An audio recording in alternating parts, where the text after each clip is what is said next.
Embora muitas pessoas pensem que o Simples Nacional é um tipo de imposto, devemos observar em primeiro lugar que o Regime Especial Unificado de Arrecadação de Tributos e Contribuições, conhecido como Supersimples, ou Simples Nacional, é na verdade um sistema pelo qual as empresas pagam vários impostos mediante uma única guia. Como veremos adiante, as empresas, por meio do Simples Nacional, pagam vários impostos e também algumas contribuições sociais. Na verdade, esse sistema simplificado de pagamento de tributos foi criado com a intenção de favorecer as pequenas empresas, que tinham dificuldades para cumprir com todas as exigências que a legislação impõe às empresas no Brasil.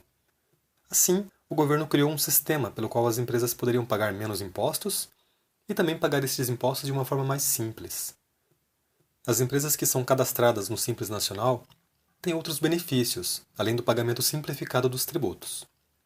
Estas empresas também têm benefícios já no momento de abertura, ou seja, quando estão na fase de constituição e cadastro nos órgãos do governo.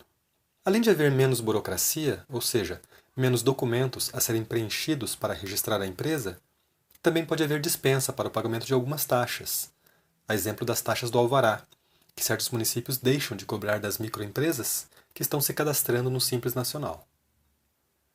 Quem trabalha em empresas que optaram por recolher seus tributos no Sistema Simples Nacional deve conhecer a legislação relativa a este sistema, e neste ponto destacamos especialmente a Lei Complementar nº 123, de 2006. Esta lei complementar nos traz as normas gerais que devem ser atendidas por estas empresas. Dentre os vários assuntos tratados pela lei complementar estão: descrição das condições necessárias para que uma empresa entre para o regime, lista das obrigações que as empresas devem cumprir para se manter no regime, relaciona quais são os tributos que estão incluídos no regime. Esta lei complementar também cita mais assuntos importantes sobre o Simples Nacional. Mesmo assim, é importante que o profissional que trabalha com estas empresas acompanhe também outros tipos de legislação. Um bom exemplo é a Resolução nº 94, de 2011, do Conselho Gestor do Simples Nacional, que traz procedimentos mais detalhados sobre as obrigações a serem cumpridas pelas empresas. Uma das informações mais importantes que devemos saber inicialmente é que nem todos os tributos previstos na legislação brasileira estão inclusos no pagamento mensal relativo ao Simples Nacional. De fato, uma empresa, dependendo da sua atividade, pode pagar até 8 tributos, incluindo impostos e contribuições, no sistema do Simples Nacional. São eles: imposto de renda da pessoa jurídica, contribuição social sobre o lucro líquido, contribuição para o Programa de Integração Social, PIS, contribuição para a Seguridade Social, COFINS, contribuição previdenciária patronal, impostos sobre produtos industrializados, imposto sobre a circulação de mercadorias e serviços de comunicação e transporte interestadual e intermunicipal, ICMS, e também o imposto sobre serviços, o ISS. Assim, a empresa que fez sua opção pelo Simples Nacional vai pagar um valor mensal para o governo, que na verdade é um valor que corresponde a todos esses tributos. Como a apuração é mensal, a empresa verifica o faturamento, por exemplo, pela venda de mercadorias, que teve em um determinado mês, faz os cálculos sobre este valor de faturamento e paga o valor no mês seguinte, até o dia 20. Mas claro, listamos os 8 tributos acima, mas não quer dizer que a empresa vai pagar um valor correspondente a esses 8 tributos, depende muito da atividade da empresa. Por exemplo, se a empresa não realiza serviços sujeitos ao ISS, não irá pagar esse imposto dentro do valor total devido pelo Simples Nacional. O mesmo vale para o IPI, para aquelas empresas que não realizam operações de industrialização de produtos. Essas empresas vão pagar o correspondente a outros tributos, mas não ao IPI. No entanto, existem tributos que estão fora da sistemática do Simples Nacional. São tributos que as empresas optantes por este regime pagam nas mesmas condições das empresas optantes pelo lucro presumido ou lucro real. Podemos citar como exemplo o FGTS, pago pelos funcionários registrados. O valor do FGTS, que é de 8% sobre os salários pagos, não estão inclusos no pagamento mensal do Simples. Também não estão inclusos o imposto de renda pago sobre o lucro na venda de imóveis, o chamado ganho de capital. Também impostos sobre importação ou exportação não estão inclusos, bem como o ICMS cobrado na modalidade de substituição tributária. A legislação cita todos os tributos pagos à parte. Citamos apenas alguns exemplos. Ainda sobre o Simples Nacional, devemos saber que sua opção será feita no início do ano, em janeiro. Portanto, empresas que já estão abertas, mas que recolhem seus impostos pelo lucro presumido ou lucro real, podem fazer a solicitação de opção ao governo pela internet. Há inclusive a possibilidade de fazer um agendamento para adiantar essa solicitação entre os meses de novembro e dezembro do ano anterior ao ano em que a empresa pretende entrar para o regime.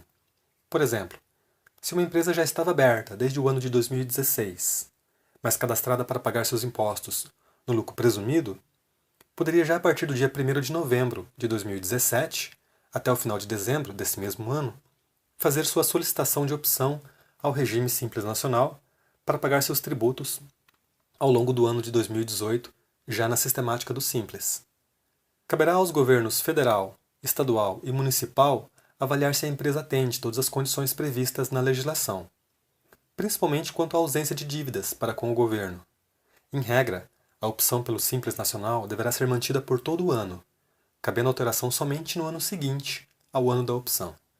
Como condição básica para uma empresa entrar para o sistema do Simples Nacional, ela deve estar na condição de microempresa ou empresa de pequeno porte.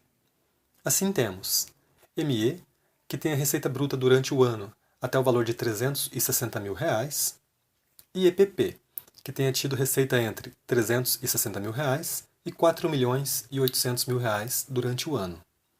Também não são todas as atividades econômicas permitidas ao regime. Por exemplo, algumas atividades ligadas à produção e venda no atacado de bebidas alcoólicas ou cigarros não podem aderir ao regime. Além disso, é importante destacar que, conforme o próprio artigo 3º da Lei Complementar 123 de 2006, a referida empresa deve estar devidamente registrada na junta comercial de sua localidade ou em um cartório. Deve estar registrada como sociedade empresária, sociedade simples ou empresa individual de responsabilidade limitada ou mesmo empresário, referido no artigo 966 da Lei 10.406 de 2002. Em relação à exclusão do regime, uma empresa pode ser excluída do regime Simples Nacional se não estiver regular em relação ao pagamento dos tributos devidos, ou ainda se praticar alguma atividade que seja excluída ao regime. Embora uma das ideias principais para a implantação do regime do Simples Nacional seja a redução de procedimentos administrativos e fiscais envolvendo estas empresas, temos aqui também a necessidade do cumprimento de algumas obrigações acessórias, ou seja, além da obrigação principal, na forma do recolhimento do documento de arrecadação do Simples Nacional, o DAS, temos algumas exigências conforme a esfera fiscal competente, ou seja, União, Estados e municípios. Em relação às obrigações federais, podemos destacar a Declaração de Informações Socioeconômicas e Fiscais, a DEFIS, exigida dos contribuintes em regra no último dia do mês de março, para informações que ocorreram no ano calendário anterior.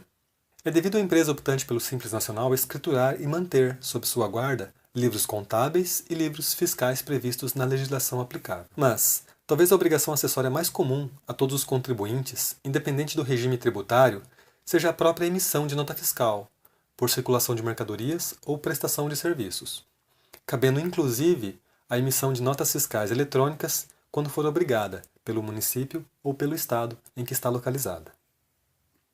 Estados e municípios podem exigir ou dispensar certas obrigações acessórias. Portanto, é de fundamental importância que o profissional se atente para as obrigações acessórias exigidas pelo seu estado ou município, ou seja, onde sua empresa está localizada. Ainda que o Simples Nacional seja um sistema tributário composto por vários benefícios fiscais às pequenas empresas brasileiras, devemos procurar conhecê-lo com bastante atenção.